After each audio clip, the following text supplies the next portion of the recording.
ప్రతి కళ ఇంటి నుండే మొదలు. ప్రతి ప్రయాణం వెనుక తల్లిదండ్రుల నిశ్శబ్ద త్యాగాలు. ఇది గమ్యం కాదు, ఇది మార్గం. ఇవాళ తెలివి ఒక్కటే చాలదు, క్రమశిక్షణ ఉంటే కాని విజయం దక్కదు. ప్రతి అడుగు క్రమశిక్షణతో, ప్రతి విజయం విద్యతో. మన VVIT university. Absolute discipline, absolute education. Meet the tomorrow today. ICFI is the bridge between tomorrow and today. Bridge between aspirations and accomplishment. Bridge between I wish to I can. I will remove the gap. Welcome to the I. I am ICFI. Belief called I. I can fly above imagination. ICFI.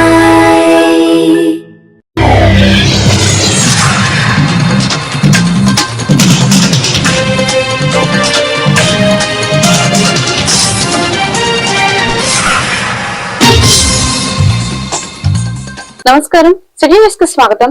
నాటి వార్తా విశేషాలు. ఆంధ్రప్రదేశ్ ప్రభుత్వం చేపట్టిన స్వర్ణాంధ్ర స్వచ్ఛంద్ర కార్యక్రమంలో భాగంగా Jaggepeta municipality ఆధ్వర్యంలో బుద్ధ విగ్రహం park, Buddha park, walking track ప్రాంతాల్లో ప్రత్యేక పరిశుభ్రత కార్యక్రమం నిర్వహించారు. ఈ కార్యక్రమంలో పాల్గొన్న ఎమ్మెల్యే శ్రీరామ్ రాజగోపాల్ మాట్లాడుతూ, పరిశుభ్రత ప్రతి పౌరుడి బాధ్యత అని స్వచ్ఛంద్ర కార్యక్రమాన్ని ప్రజా ఉద్యమంగా ముందుకు తీసుకువెళ్లాలని పిలుపునిచ్చారు. పరిశుభ్రమైన పరిసరాలు ప్రజల ఆరోగ్యానికి, పట్టణ అభివృద్ధికి దోహదపడతాయని తెలిపారు. ఈ కార్యక్రమంలో municipal chairman Rangapuram Raghavendra, commissioner పివివిడి Prasadarao, కౌన్సిలర్లు, స్వయం సహాయక సంఘాల మహిళలు, అధికారులు, పారిశుద్ధ్య కార్మికులు, స్థానిక ప్రజలు పాల్గొన్నారు.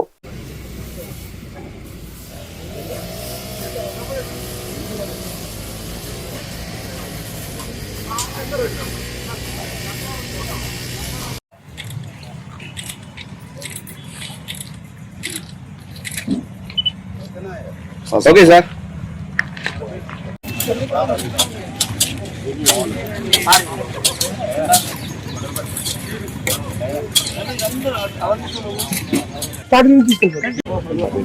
అలా మీరు జరుపుకోండి అన్న. మీరు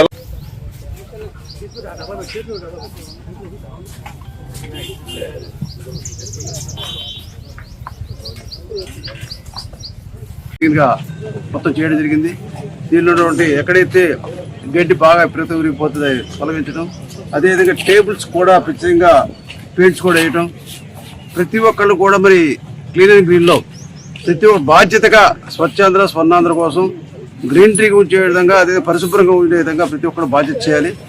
దీన్ని కూడా ఓట్ చేయడం జరిగింది. మనందరం కూడా ఆంధ్రప్రదేశ్ స్వర్ణాంధ్రప్రదేశ్ స్వచ్ఛాంధ్రప్రదేశ్గా తీర్చిదిద్దడానికి మనం కూడా కంకణబద్ధులై ఉండాలని చెప్పి అందరిని కోరుతూ ప్రతి విధంగా అధికారులతో కూడా మేము కూడా కలిసి పనిచేస్తాం. స్వర్ణాంధ్ర స్వచ్ఛంద్ర కార్యక్రమంలో భాగంగా జగ్గేపేటలోని 212వ అంగన్వాడీ కేంద్రాన్ని ఎమ్మెల్యే శ్రీరామ్ రాజగోపాల్ సందర్శించారు. అంగన్వాడీ కేంద్రంలోని వంటగది, వాష్రూమ్లు, పరిసరాలను పరిశీలించి పరిశుభ్రత నిర్వహణపై సిబ్బందికి సూచనలు చేశారు. అనంతరం చిన్నారులకు స్వయంగా భోజనం వడ్డించి వారితో కలిసి భోజనం చేస్తూ వారి యోగక్షేమాలను తెలుసుకున్నారు. పిల్లలకు ఆరోగ్యకరమైన ఆహారం, పరిశుభ్రమైన అలవాట్ల ప్రాముఖ్యతను వివరించిన ఎమ్మెల్యే చిన్ననాటి నుంచే స్వచ్ఛతపై అవగాహన పెంపొందించాలని సూచించారు. అలాగే పరిసరాలను పరిశుభ్రంగా ఉంచుతూ స్వచ్ఛంద్ర లక్ష్య సాధనకు సహకరిస్తామని చిన్నారులతో ప్రతిజ్ఞ చేయించారు. ఈ కార్యక్రమంలో municipal chairman Rangapuram Raghavendra, councillor Alekhya Saidam, అధికారులు, అంగన్వాడీ సిబ్బంది, పార్టీ నాయకులు, కార్యకర్తలు పాల్గొన్నారు. సరస్వతి నమస్తుభ్యం వరదే కామరూపిణి విద్యార్థం కరిష్యామి సిద్ధిర్భవతు మే సదా. సరస్వతి అనుగ్రహం.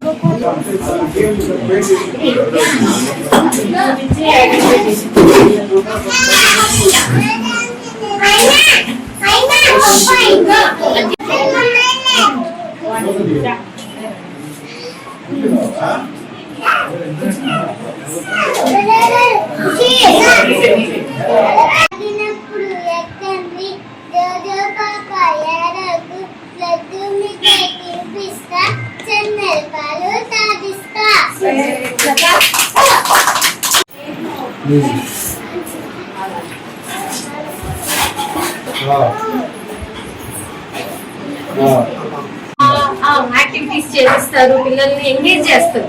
చాలా చిన్న చిన్న ఆటలు అవి పెట్టి పిల్లల్ని ఎంగేజ్ చేస్తారు, చదివిస్తారు. మా అమ్మాయికి ఏబిసిడీలు ఇక్కడే వచ్చాయి.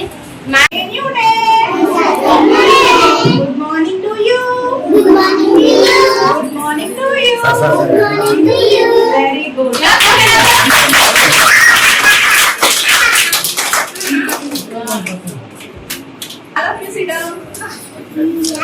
విజయవాడ ధర్నా చౌక్ లో Andhra Pradesh municipal engineering workers union ఆధ్వర్యంలో రాష్ట్ర వ్యాప్త నిరసన కార్యక్రమం నిర్వహించారు. జీవో నంబర్ 975, 673లను వెంటనే ఉపసంహరించుకోవాలని లేదా మున్సిపల్ కార్మికులందరినీ పర్మనెంట్ చేసి వాటిని అమలు చేయాలని కార్మికులు డిమాండ్ చేశారు. యూనియన్ రాష్ట్ర అధ్యక్షులు బాబా ఫక్రుద్దీన్ మాట్లాడుతూ పదవి విరమణ చేసిన కార్మికుల కుటుంబ సభ్యులకు ఉద్యోగం లేదా 15 లక్షల ఆర్థిక సహాయం లేదంటే నెలకు 15,000 పెన్షన్ ఇవ్వాలని ప్రభుత్వాన్ని కోరారు. విధి నిర్వహణలో మరణించిన కార్మికుల కుటుంబాలకు ఉద్యోగం అలాగే 25 లక్షల పరిహారం చెల్లించాలని డిమాండ్ చేశారు. ఈ నిరసనలో రాష్ట్ర కార్యదర్శి K Koteswararao Goud, working president ఎండి గౌస్తాతో పాటు వివిధ జిల్లాల యూనియన్ నాయకులు, కార్మికులు పాల్గొన్నారు.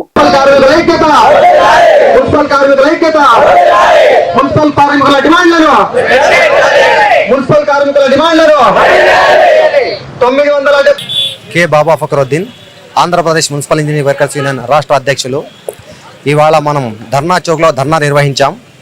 ఈ ధర్నా చేయడానికి ప్రధాన కారణం ప్రభుత్వం తెచ్చిన 673, 975 ఈ 2 జీవోలను ప్రభుత్వం తక్షణ ఉపసంహరించుకోవాలి. లేని పక్షంలో రాబో దినాల్లో మనం మా ఏపీఎంఈడబ్ల్యూ తరఫున ఒక కార్యాచరణ రూపొందించి ఖచ్చితంగా ఆందోళన కార్యక్రమాలు చేసి 45,000 రూపాయలు మున్సిపల్ కార్మికులు వేతనంగా చెల్లించి మీరు మీ జీవోలను అమలు చేసుకోవచ్చు. లేని పక్షంలో ఖచ్చితంగా రాబో దినాల్లో ఏదైతే చెప్పామో సమ్మెకు కూడా వెనుకాడం. సో కాబట్టి ప్రభుత్వం దీని మీద పునరాలోచన చేసుకొని ఈ జీవోలను ఉపసంహరించుకోవాలి. అలాగే మా ప్రధాన డిమాండ్లలో ముఖ్యంగా ప్రధాన డిమాండ్, మన మున్సిపల్ కార్మికులు ఎవరైతే ఉన్నారో వాళ్ళు 30 సంవత్సరాలు 35 సంవత్సరాలు సేవ చేసి ఎటువంటి రిటైర్మెంట్ బెనిఫిట్స్ లేకున్నట్ల ఖాళీ చేతులతో ఇంటికి వెళ్ళిపోతున్నారు. మేము ప్రభుత్వానికి డిమాండ్ ఏం చేస్తున్నామంటే ఎవరైతే రిటైర్మెంట్ కార్మికులు అయితే ఉన్నారో వాళ్ళ తరపున ఒకరి కుటుంబంలో ఉద్యోగం ఇవ్వండి లేదా 15 లక్షల రూపాయలు వాళ్ళకు. ఇంజనీరింగ్ వర్కర్స్ యూనియన్ తరఫున ఏపీఎంఈడబ్ల్యూ ఈ రోజు ధర్నా చేపట్టడం జరిగింది. విజయవాడ ధర్నా చౌక్ లో ఈ కార్యక్రమాన్ని మనమంతా కూడా మా రాష్ట్ర నలుమూలైనటువంటి వచ్చిన మా కార్మికులందరినీ కూడా ఈ రోజు ఇక్కడ రావడం అయితే జరిగింది. ప్రభుత్వం ఏదైతే పీపీపీ విధానంలో తీసుకొచ్చిన 975, 673 ఏవైతే జీవోలు అయితే ఉన్నాయో దీన్ని మున్సిపల్ కార్మికుల పుట్టగొట్టే విధంగా వాళ్ళ కుటుంబాలను రోడ్డును పడేసే విధంగా ఈ రోజు ఆ జీవోలను తీసుకొచ్చారు. కాబట్టి ఆ జీవోల విషయంలో ప్రభుత్వం పునరాలోచించాలని చెప్పి ప్రభుత్వాన్ని కోరుతా ఉన్నాం. రాష్ట్రంలో మున్సిపల్ కార్మికులు ఆప్కోస్ కావచ్చు, కాంట్రాక్ట్ కార్మికులు ఉన్నారు, ఆప్కోస్ లో చేర్చినటువంటి కార్మికులు కూడా ఉన్నారు. వాళ్ళైతే రాష్ట్ర వ్యాప్తంగా దగ్గర వాళ్ళు కూడా 15,000 పైచిలుకున్నారు. టోటల్ గా మున్సిపల్ కార్మికులు 50,000 పైచిలుకు కార్మికులందరినీ కూడా బేషరతుగా విజయవాడ ఇంద్రకీలాద్రిపై కొలువైన శ్రీ కనకదుర్గమ్మ వారిని యోగా గురు బాబా రామ్దేవ్ ఈ రోజు దర్శించుకున్నారు. ఇంద్రకీలాద్రికి చేరుకున్న బాబా రామ్దేవ్ కు దేవస్థానం ఈవో సీనానాయక్ స్వాగతం పలికారు. అనంతరం అమ్మవారి ప్రత్యేక దర్శనం చేసుకుని పూజల్లో పాల్గొన్నారు. దర్శనం అనంతరం వేద పండితులు ఆశీర్వచనం అందించగా దేవస్థానం చైర్మన్ బొర్రా రాధాకృష్ణ, ఈవో సీనానాయక్ అమ్మవారి చిత్రపటం, తీర్థ ప్రసాదాలను అందజేసి సత్కరించారు.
గాదా సాయికృష్ణ కుటుంబాన్ని ఎన్టీఆర్ జిల్లా జనసేన పార్టీ అధ్యక్షుడు సామినేని ఉదయ్ భాను పరామర్శించారు. ఈ సందర్భంగా ఆయన మాట్లాడుతూ సాయికృష్ణ ఉదంతం అత్యంత బాధాకరమని ఆవేదన వ్యక్తం చేశారు. పవన్ కళ్యాణ్ జనసేన పార్టీని స్థాపించినప్పటి నుంచి సాయికృష్ణ కుటుంబం పార్టీకి వెన్నెముకగా అండగా నిలిచిందని గుర్తు చేశారు. ఈ దురదృష్టకరణ సంఘటనపై ముఖ్యమంత్రి, ఉప ముఖ్యమంత్రి తీవ్ర విచారం వ్యక్తం చేశారని ఉదయ్ భాను తెలిపారు. బాధిత కుటుంబానికి జనసేన పార్టీ ఎల్లప్పుడూ అండగా ఉంటుందని భరోసా ఇచ్చారు. విజయవాడలో కృష్ణలంక పోలీస్ స్టేషన్ పరిధిలో ఉన్న మన జరిగిన సంఘటన, గాజా సాయి కృష్ణ విషయంలో ఈ సంఘటన అదృశ్యమైన విషయం, చాలా విచారకరం. మొట్టమొదటి కూడా గాదే సాయికృష్ణ కుటుంబం, వారి తల్లి విజయలక్ష్మి గారు, మరి వారి మేనమామైన నాగేశ్వరరావు గారు, నవరంగ్ గారు, ఆ కుటుంబం అంతా కూడా మొట్టమొదటి కూడా పవన్ కళ్యాణ్ గారి అభిమానులు, జనసేన పార్టీకి మొట్టమొదటి అండగా ఉన్న కుటుంబం. అయితే దురదృష్టవశాత్తు సాయికృష్ణ మీద కొన్ని రకాల యూత్ పొరవడం అవటం వల్ల, చాలా తక్కువ వయసు ఉండటం వల్ల, మరి అతని మీద కొన్ని కేసులు ఉండటం వల్ల మరి అవి విచారించడం కోసం కృష్ణంక స్టేషన్ అయిన పోలీస్ సిఐ అయిన నాగరాజు సిఐ గారు అతిగా ప్రవర్తించి అతన్ని అనేక రకాలుగా హింసించడం జరిగింది. దాన్ని ఏ విధంగా హింసించారు, దాన్ని ఎలా సంఘటన ఎలా జరిగింది, ఒకవేళ అందరి మీద పొరవడిన తర్వాత యూత్ తర్వాత కొన్ని కేసులు ఉండడం సహజం. అయినప్పటికీ కూడా మరి అవన్నీ కూడా మరి కేసుల్లో ఉంటే దాన్ని పోలీస్ స్టేషన్లో ఎఫ్ఐఆర్ కట్టి కోర్టులో దాని గురించి తీసుకోవాలి తప్ప మరి హింసించకూడదు, కొట్టకూడదు. అయినా కూడా కొట్టారా కొట్టలేదా అనేది పూర్తి విధంగా పవన్ కళ్యాణ్ గారు పార్టీ ఏదైతే ఉందో ఆ మొట్టమొదటి స్థాపించిన కూడా మరి ఆ కుటుంబం అండగా ఉంది. ఆ కుటుంబంలో ఒక వ్యక్తి మరి కనిపించట్లేదు అనగానే మరి ఆయన కూడా ఎంతో ఆవేదన చెందారు. మరి మమ్మల్ని అందరినీ కూడా వెళ్ళి ఆ కుటుంబాన్ని పరామర్శించి తప్పకుండా దానికి ప్రభుత్వం సైడ్ నుంచి న్యాయం చేయాలని చెప్పారు. నిన్న వెంటనే మరి వారి తల్లి గారైన సాయికృష్ణ తల్లి గారు విజయలక్ష్మి గారిని, వారి మేనమామ గారు, ముఖ్యమంత్రి గారు పిలిచి ఓదార్చి మరి పవన్ కళ్యాణ్ గారు ఫోన్లో ఎప్పటికప్పుడు మాట్లాడుతూ మరి తప్పకుండా వెంటనే ఒక ఉన్నత అధికారిని కూడా వేయడం జరిగింది. ఒక ఐపీఎస్ ఆఫీసర్ని వేశారు, రాజమండ్రి ఎస్పీని వేసి దీన్ని లోతుగా పరిశీలించి సమగ్ర నివేదిక అని చెప్పారు. తప్పకుండా ఆ కుటుంబానికి పూర్తి స్థాయి న్యాయం చేస్తాం, అండగా ఉంటామని కూడా తెలియజేస్తాం. శ్రీ దుర్గామల్లేశ్వర స్వామివారి దేవస్థానంలో స్వచ్ఛతా హీ సేవా కార్యక్రమంలో భాగంగా స్వచ్ఛ ఇంద్రకీలాద్రి ప్రతిజ్ఞ కార్యక్రమాన్ని ఈ రోజు ఉదయం అత్యంత ప్రతిష్టాత్మకంగా నిర్వహించారు. ఈ కార్యక్రమంలో దుర్గగుడి ధర్మకర్తల మండలి చైర్మన్ బుర్రా రాధాకృష్ణ, ఆలయ ఈవో వికే సీనానాయక్ మరియు పాలక మండలి సభ్యులు ముఖ్య అతిథులుగా పాల్గొన్నారు. దేశ విదేశాల నుండి వచ్చే భక్తులకు ఇంద్రకీలాద్రి దివ్యమైన అనుభూతిని అందించాలని, పరిసరాలను నిరంతరం శుభ్రంగా ఉంచడంలో సిబ్బందితో పాటు భక్తులు కూడా భాగస్వాములు కావాలని చైర్మన్ బుర్రా రాధాకృష్ణ పిలుపునిచ్చారు. ఘాట్ రోడ్డు క్యూ లైన్లు, ప్రసాదం కౌంటర్లు నిరంతరం స్వచ్ఛంగా ఉండాలని ఈవో సేనానాయక్ ఆదేశించారు. పారిశుద్ధ్య భద్రతా సిబ్బంది భక్తుల పట్ల మర్యాద పూర్వకంగా ఉంటూ ఆలయ ప్రతిష్టను కాపాడాలని స్పష్టం చేశారు.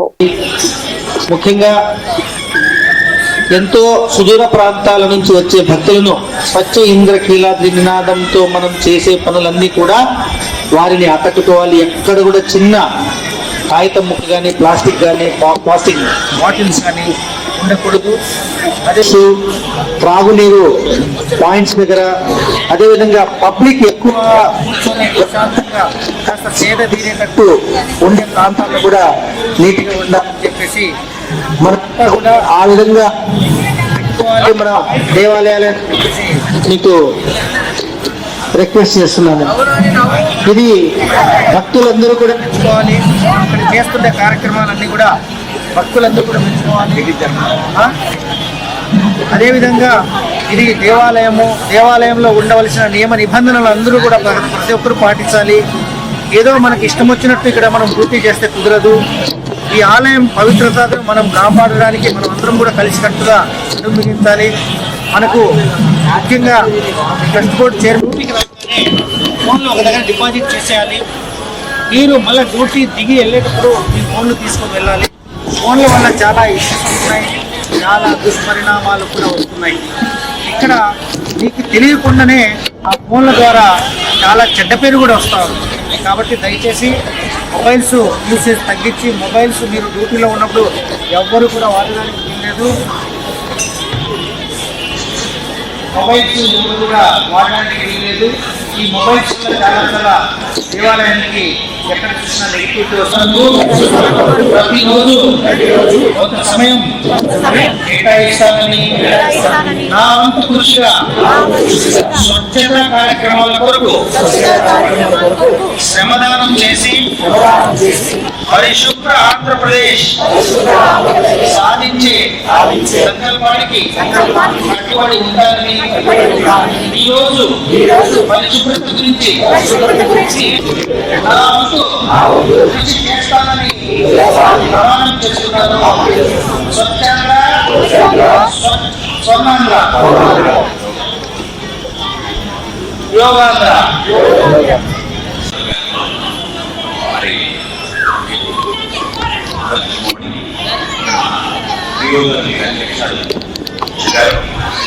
ఎందుకంటే అనేక పాయింట్లు కూర్చోవాలి వీటిని కానీ మరి మీ ముందే వెళ్ళాలి, అందరూ మీ ముందే రావడం వెళ్ళడం అన్నీ జరుగుతున్నాయి. ఇప్పుడేంటే మనం 8 గంటల పని వచ్చాము, మనకి గేట్ అప్ చెప్పారు, ఎంతవరకు అనుకోకూడదు. మనం ఇక్కడ ఉన్నామంటే మన ముందున్న ప్రాంతంలో ఏ పని ఎవరికి వచ్చినా భక్తులకి మీరు మాట్లాడాలి. అక్కడ మీ పాయింట్ నుంచి మీరు వెళ్లకుండా డిఫరెంట్గా వాళ్ళ సలహాలు చెప్పాలి. ఉదాహరణకి అక్కడ బోర్డు ఉంది, అన్ని రకాలుగా ఉంది అక్కడ బోర్డు, కానీ ఆ బోర్డు మీద కనిపించడం లైట్గా ఉంది. వాళ్ళు అడుగుతారు, మనం గిఫ్ట్ దాగే చెప్పాలి, మనం చక్కగా చెప్పాలి. అటు చూసుకో అటు ఎన్టీఆర్ జిల్లా జగ్గేపేట మండలం ధర్మవరపాడు తండా గ్రామంలో నిర్వహించిన స్వర్ణాంధ్ర స్వచ్ఛంద్ర కార్యక్రమంలో శనివారం జిల్లా కలెక్టర్ లక్ష్మీషా, శాసనసభ్యులు శ్రీరామ్ రాజగోపాల్ తాతయ్య పాల్గొన్నారు. ఈ సందర్భంగా గ్రామంలో పారిశుద్ధ్య నిర్వహణ, పరిశుభ్రత కార్యక్రమాలను స్వయంగా పరిశీలించారు. తడి చెత్త, పొడి చెత్తను వేర్వేరుగా సేకరిస్తూ గ్రామ పారిశుద్ధ్యాన్ని ఆదర్శవంతంగా నిర్వహిస్తున్న 5గురు పారిశుద్ధ్య కార్మికులను సత్కరించి వారికి ప్రశంసా పత్రాలు అందజేసి ఆర్థిక ప్రోత్సాహకాలు మరియు నిత్యావసర సరుకులు అందించి అభినందించారు. ఈ కార్యక్రమంలో రాష్ట్ర grievance cell co convener Pochampalli society chairman Mullangi Ramakrishna Reddy, జిల్లా అధికారులు, గ్రామ ప్రజాప్రతినిధులు, పారిశుద్ధ్య సిబ్బంది, గ్రామస్తులు మరియు పార్టీ నాయకులు పాల్గొన్నారు.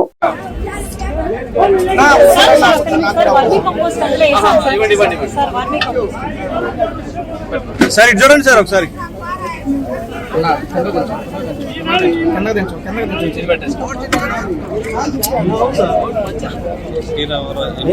సార్ పారమండి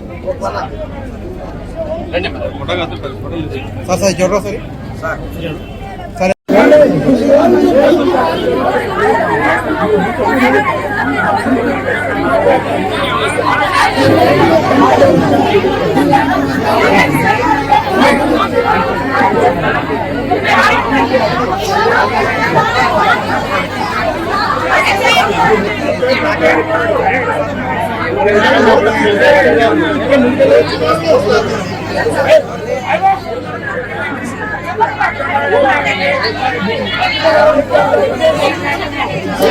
ఎన్టీఆర్ జిల్లా యువజన విభాగం అధ్యక్షులు కొరవి చైతన్య విజయవాడ వైఎస్ఆర్సీపీ ఎన్టీఆర్ జిల్లా కార్యాలయంలో మీడియా సమావేశం ఏర్పాటు చేశారు.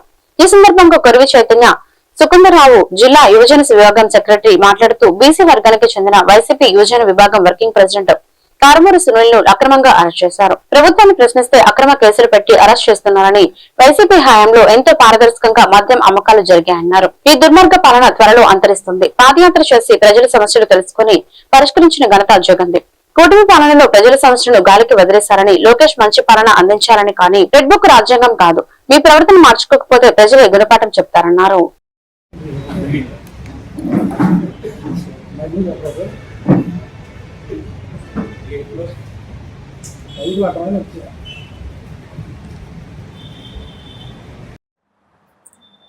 ముందుగా ఇక్కడ విచ్చేసిన మీడియా మిత్రులందరికీ, అలాగే యోజన విభాగం రాష్ట్ర నాయకులకి, జిల్లా నాయకులకి, నియోజకవర్గ అధ్యక్షులకి, అలాగే మండల అధ్యక్షులకి అందరికి కూడా నమస్కారం తెలియజేస్తూ, ఈరోజు రాష్ట్ర యోజన విభాగం జోనల్ వర్కింగ్ ప్రెసిడెంట్ అయినటువంటి బీసీ వర్గానికి చెందిన యువ నాయకులు కారుమూరి సునీల్ గారిని అక్రమంగా అరెస్ట్ చేసింది కూటమి ప్రభుత్వం. పొలిటికల్ డైవర్షన్ లో భాగంగా ఈ రాష్ట్రంలో జరుగుతున్న అవినీతి గురించి ప్రశ్నిస్తే అన్యాయంగా వైఎస్ఆర్సీపీ నాయకుల మీద లేని అక్రమ కేసులు పెట్టి జైల్లో వేస్తాం జరుగుతుంది. 2019 టు 2024 మధ్యలో చూస్తే ఏదైతే వైఎస్ఆర్సీపీ హయాంలో కూడా జగన్మోహన్ రెడ్డి గారి ప్రభుత్వం తీసుకుంటాం జరిగింది.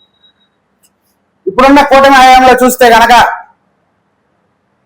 ఈ రాష్ట్రంలో ప్రతి మద్యం దుకాణంలో కూడా ప్రతి బాటిల్ పైన 10 నుంచి 20 రూపాయలు ప్రతి పేద ప్రజల దగ్గర నుంచి ఎక్కువ శాతం వసూలు చేస్తున్నారు.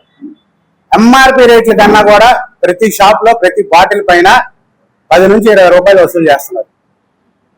ఇదేంటి అని అడిగే ఎక్సైజ్ డిపార్ట్మెంట్ మాత్రం నిమ్మకి నీరెత్తినట్టు ఏమి పట్టనట్టు కూర్చుంటుంది. ఈ రాష్ట్ర ప్రభుత్వం కూడా 99 ఎంతో ప్రతిష్టాత్మకంగా తీసుకున్న 99 రూపాయల మధ్యనే కూడా 120 రూపాయలకి. నమస్కారం అండి, నా పేరు షేక్ మెహరాజ్, యువజన విభాగం రాష్ట్ర కార్యదర్శి. ఈ రోజు ఈ సమావేశం ఏర్పాటు చేయడానికి ముఖ్య కారణం మన యువజన విభాగం జోనల్ వర్కింగ్ ప్రెసిడెంట్ అయిన కారుమూరి సునీల్ గారిని అక్రమంగా అరెస్ట్ చేయడం జరిగింది. ఇప్పుడు ఈ ప్రభుత్వ విధానం ఎలా ఉందంటే, ప్రభుత్వాన్ని ఎవరైనా ప్రశ్నిస్తే అది అన్యాయం, ప్రభుత్వాన్ని ఎవరు నిలదీయకూడదు, అక్రమ మద్యం కేసులు అంటారు. ఇప్పుడు జగన్ గారి హయాంలో బెల్ట్ షాపులు తీయడం జరిగింది. అక్కడ ఏమైనా అన్యాయం జరిగిందా? లేకపోతే బెల్ట్ షాపులు ఉండడం వల్ల ఏమైనా ఉపయోగమా? తీసేయడం తప్ప, జగన్ గారు చేసిన తప్ప? లేకపోతే ఉన్న మద్యం షాపుల్ని కుదించి తక్కువ చేసి మద్యం రేట్ని పెంచి మద్యం వాడకాన్ని తగ్గించడం జగన్ గారు చేసిన తప్ప? మరి నా పేరు ఎర్రగొండ సుకుందరావు, నేను ఎన్టీఆర్ జిల్లా వైఎస్ఆర్సీపీ యువజన సెక్రటరీని. మరి ఈరోజు మనమందరం కూడా చూస్తూనే ఉన్నాం, రాష్ట్రంలో ఎలాంటి పరిస్థితులు నెలకొన్నాయో, ఎలాంటి గడ్డుదినాలను మనం ప్రజలు ఎదుర్కొంటున్నామో మరి మనమందరం కూడా గమనిస్తూనే ఉన్నాం. మరి ఈ కూటమి ప్రభుత్వం అరాచకాలు మన మీడియా ద్వారాగా, ఫోర్త్ ఎస్టేట్ అయినటువంటి మీడియా ద్వారాగా మనమందరం కూడా ప్రజలందరూ కూడా కళ్ళకు కట్టినట్టు చూస్తా ఉన్నారు. మరి పామరు జనసేన పార్టీ కార్యాలయంలో జనసేన పార్టీ ఇన్ఛార్జ్ తాడిశెట్టి నరేష్ ఆధ్వర్యంలో కంకిపాడుకు చెందిన శ్రావణి ఐ హాస్పిటల్ సహకారంతో ఉచిత కంటి వైద్య శిబిరం నిర్వహించారు. ఈ సందర్భంగా తాడిశెట్టి నరేష్ మాట్లాడుతూ శిబిరానికి ప్రజల నుంచి విశేష స్పందన లభించిందని తెలిపారు. ఉదయం నుంచే పెద్ద సంఖ్యలో ప్రజలు హాజరై కంటి పరీక్షలు చేయించుకున్నారని, 100 మందికి పైగా రోగులకు ఉచిత కంటి పరీక్షలు నిర్వహించినట్లు చెప్పారు. అవసరమైన వారికి కళ్లద్దాలపై ప్రత్యేక రాయితీ కల్పించడంతో పాటు ఇతర వైద్య సలహాలు అందించాలని పేర్కొన్నారు. ప్రజలకు ఆరోగ్య సేవలు అందించాలనే లక్ష్యంతో ముందుకు వచ్చిన శ్రావణి ఐ హాస్పిటల్ యాజమాన్యం వైద్య సిబ్బందికి కృతజ్ఞతలు తెలిపారు.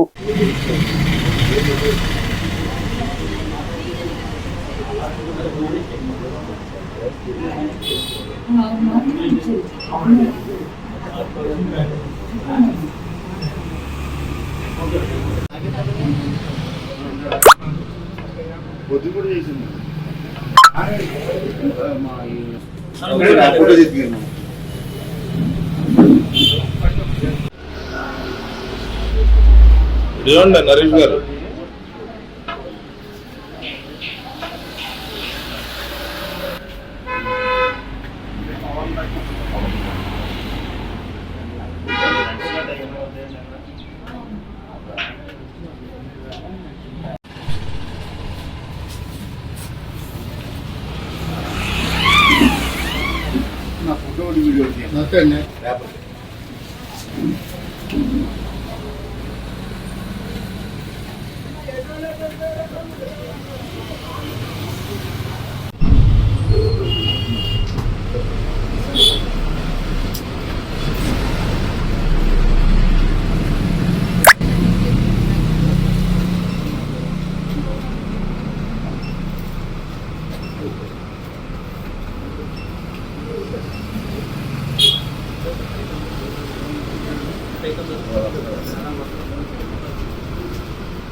ఈరోజు పామరు నియోజకవర్గ జనసేన పార్టీ కార్యాలయంలో కంకిపాడు శ్రీ శ్రావణి హాస్పిటల్ వారిచే ఈ రోజు ఉచిత కంటి ఆపరేషన్ శిబిరం ఈ రోజు ఇక్కడ జనసేన పార్టీ కార్యాలయం నిర్వహించడం జరిగింది. ఈ రోజు ఉదయం నుంచి చూస్తే చాలా మంది ప్రజల నుంచి అశేష ఆదాయం పొందిన అశేష స్పందన రావడం చాలా సంతోషంగా ఉంది. ఇప్పుడు వరకు ఇప్పుడు టైం 12 అవ్వలేదు. ఇప్పుడు వరకు సుమారు 100 మంది పైన ఈ రోజు ఇక్కడ ఈ కంటి పరీక్ష కోసం రావడం జరిగింది. అలాగే వీళ్ళందరికీ వచ్చిన వాళ్ళందరికీ ఉచిత కంటి పరీక్షలు, అట్లాగే కళ్ళజోళ్ళు కూడా కొంచెం కన్సెషన్ మీద ఇవ్వడం జరిగింది శ్రావణి హాస్పిటల్కి. ఇలాంటి సేవా కార్యక్రమాల ద్వారా ముందుకు వచ్చిన శ్రావణి ఐ హాస్పిటల్ ఎండి అయిన శ్రావణి గారికి, అలాగే వారి సిబ్బంది అందరికీ నా హృదయపూర్వక పామర్ మేజర్ జనసేన పార్టీ తరఫున నా హృదయపూర్వక ధన్యవాదాలు తెలియజేస్తున్నాను. కృష్ణా జిల్లా గుడివాడలో విశ్వభారతి విద్యా సంస్థ స్థాపించి 59 సంవత్సరాలు అయిన సందర్భంగా కల్చరల్ ప్రోగ్రామ్స్ తో వేడుకలు ఘనంగా నిర్వహించారు. ముఖ్య అతిథిగా విజ్ఞాన విద్యా సంస్థ చైర్మన్ డాక్టర్ లావు రత్తయ్య హాజరయ్యారు. వారిని విశ్వభారతి ఫౌండర్ చైర్మన్ శ్రీ పొట్లూరి శ్రీమన్నారాయణ ఆహ్వానించి సన్మానించారు. మేనేజింగ్ డైరెక్టర్ శ్రీమతి పొట్లూరి మంజుల మాట్లాడుతూ తమ తండ్రి శ్రీమన్నారాయణ ఎంతో కష్టపడి కృషి పట్టుదలతో ఈ విద్యా సంస్థను అత్యున్నత శిఖరాలకు తీసుకువెళ్లారని ఆయన శ్రమకు నిదర్శనమన్నారు. ప్రతి సంవత్సరం విశ్వభారతి నుండి ఐఐటి ర్యాంకులు మెడికల్ సీట్లు సాధిస్తున్నామని, ఈ సంవత్సరం 2026 all India IIT JEE second rank మా విద్యా సంస్థ నుండి టి సాయి వినిల్ సాధించాలని ఆయన సన్మానించి 5 లక్షల చెక్ అందజేశారు. విజ్ఞాన విద్యా సంస్థల చైర్మన్ లావు రత్తయ్య మాట్లాడారు.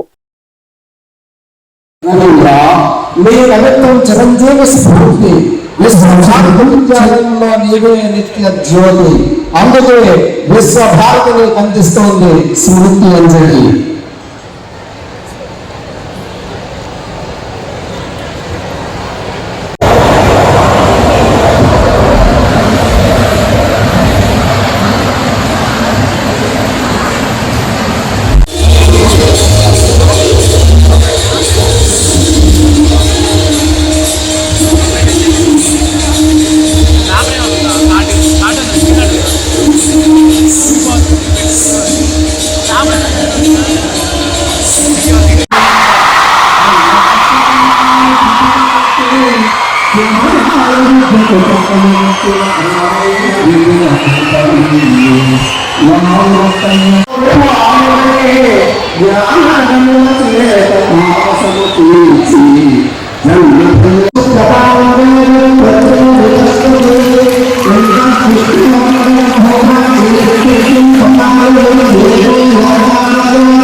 ఈ సందర్భంలో శ్రీమన్నారాయణ గారు ఇదే ఆయన పట్టుదలతో, ఆయన కష్టంతో, ఆయన శ్రమతో, ఆయన ప్రేమతో ఈ 59 ఏళ్ల పాటు ఈ సంస్థ నిలబెట్టినందుకు మరీ అభినందిస్తున్నాను. ఇది సామాన్యమైన పరిస్థితి కాదు. ఇక్కడ నిలబడాలి అంటే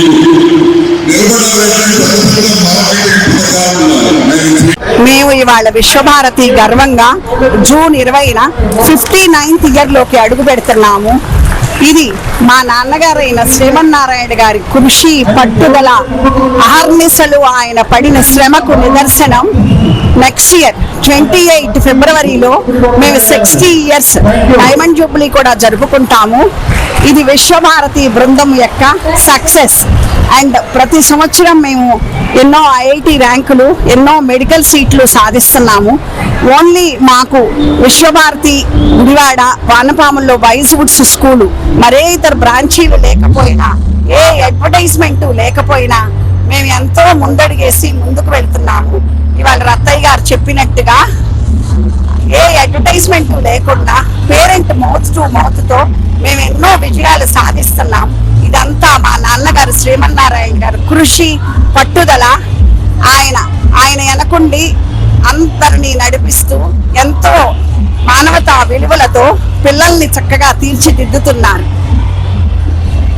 విశ్వభారతి సక్సెస్ఫుల్ గా వర్ధిల్లాలని ఆశిస్తున్నాను. గుడ్లవల్లూరు ఇంజనీరింగ్ కళాశాలలో గ్రాడ్యుయేషన్ డే వేడుకలు ఘనంగా జరిగాయి. ఈ వేడుకలు ముఖ్య అతిథిగా కేంద్ర గ్రామీణ అభివృద్ధి శాఖ సహాయ మంత్రి డాక్టర్ పెమ్మసాని చంద్రశేఖర్, గుడివాడ ఎమ్మెల్యే వెనిగండ్ల రాము హాజరై గ్రాడ్యుయేషన్ పూర్తి చేసుకున్న విద్యార్థులకు పట్టాలను అందజేశారు. యువతరం ఎప్పుడూ తమను ఇతరులతో పోల్చుకోవద్దని, ఎవరి భవిష్యత్తును వాళ్లే స్వయంగా మలుచుకోవాలని కేంద్ర మంత్రి పెమ్మసాని చంద్రశేఖర్ యువతకు పిలుపునిచ్చారు. ప్రస్తుతం ప్రపంచం వేగంగా మారుతుందని, artificial intelligence, cloud computing, quantum technology రూపంలో సరికొత్త అవకాశాలు వస్తున్నాయని పేర్కొన్నారు.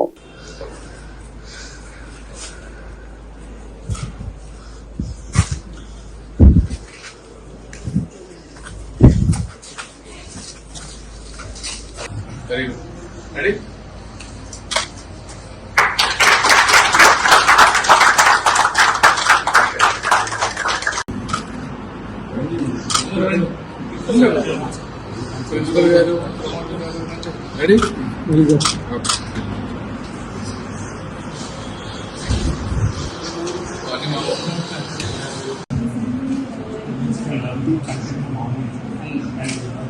You tied up at home.